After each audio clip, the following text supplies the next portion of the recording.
បាទសួស្តីបងប្អូននេះតើតងទៅនឹងវីដេអូរបៀបដោះស្រាយបញ្ហាបាទកូដបាទ U150 បាទ U043 បាទស្តៀងគ្នាទេបងណាបាទតើតងទៅនឹងកូដពីរនឹងបាទនេះបាទ U043 បាទវាថាបាទវាអត់ស្គាល់គ្រាប់ទឹកថ្នាំបាទឬក៏បាទវាបញ្ហាពាក់ព័ន្ធជាមួយនឹងគ្រាប់ទឹកថ្នាំបាទអញ្ចឹងវិធីសាស្ត្រដោះស្រាយបាទបញ្ហាបឋមបាទហ្នឹងគឺបាទទី1គឺយើងដកបាទបើសិននេះយើងបើក scanner ទៅបាទបើក scanner អញ្ចឹង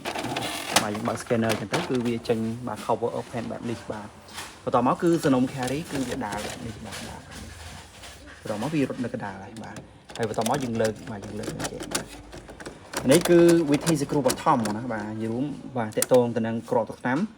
បាទនៅពេលវាអត់ស្គាល់ឬក៏មានបញ្ហាគឺវាចេញកូដបាទ U043 បាទឬក៏កូដមួយទៀតគឺ U150 បាទភាគច្រើន U150 ហ្នឹងគឺបាទវាអាចបាទធ្លាក់ chip ធ្លាក់អីបន្តិចចឹងទៅបាទប៉ុន្តែ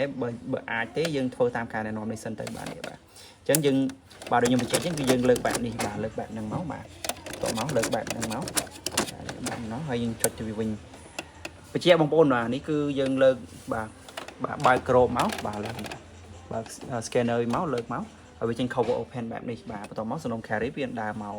បាទ block នេះបាទតមកយើងចុចទៅឲ្យវាមានភ្លើងបាទលោតភ្លើតបែបនេះបងណាបាទចុចទៀតមកបាទនេះបាទអញ្ចឹងនៅពេលដែលវាលោតបែបនេះបាទអញ្ចឹងគឺមានថាវាស្គាល់បាទគ្រាប់ទឹកថ្នាំអស់ហើយបងណាបាទអញ្ចឹងក្នុងករណីបាទវាអត់ស្គាល់គ្រាប់ទឹកថ្នាំបាទវាយើងចុចទៅវាអត់មានភ្លើងទេបាទអាហ្នឹងបើសិនតែវាចុចទៅវាអត់មានភ្លើងបែបនេះបាទវាអាចបញ្ហាទី1គឺវាធ្លាក់ chip បាទ chip អញ្ចឹងវិធីដោះស្រាយមួយទៀតគឺ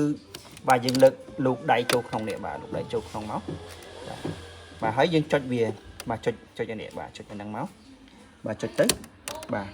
វាលោតភ្លើងបែបនេះហើយបាទនេះដៃយើងលូកដាក់ទៅខាងក្រោមបាទដាក់ទៅខាងក្រោមហើយដាក់ទៅខាងក្រោមឆ្កឹះវាមកលើចេះបាទហើយបន្តមកគឺយើងសាកទៀតទៅបាទសាកទៀតទៅបាទយើង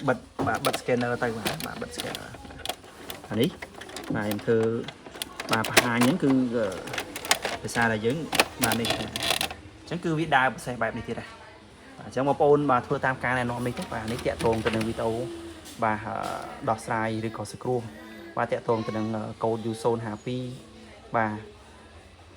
ទតាក់ទងទៅនឹងកូដបាទ U150 បាទអីហ្នឹង043ហ្នឹងបងប្អូនណាបាទអញ្ចឹងតាក់ទងទៅនឹងវីដេអូមានប៉ុណ្ណឹងបាទអរគុណច្រើនបាទ